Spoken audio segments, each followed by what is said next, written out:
দেখুন, কখনো কি আপনি ভেবে দেখেছেন পূর্বজন্মের ভালোবাসার প্রতিশোধ হিসাবে এই জন্মে আপনাকে দুঃখ পেতে হচ্ছে না তো? আপনি ভালোবাসার মানুষের কাছ থেকে সর্বদাই দুঃখ পেয়ে থাকেন। আপনি মন থেকে ভালোবেসেও সর্বদা ঠকছেন। এমনটি আপনার ক্ষেত্রে বারংবার ধরে হচ্ছে। কিন্তু কেন হচ্ছে আপনি কি জানেন?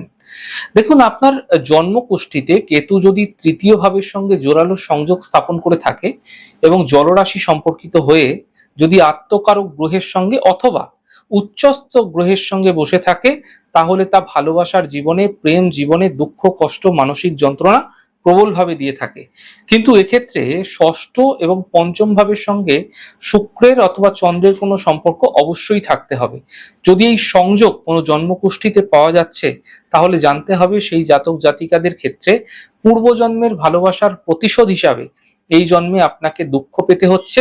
আপনি আপনার ভালোবাসার মানুষের কাছ থেকে সর্বদাই দুঃখ পেয়ে থাকবেন। আপনাকে সর্বদাই ভালোবেসে ঠকতে হবে।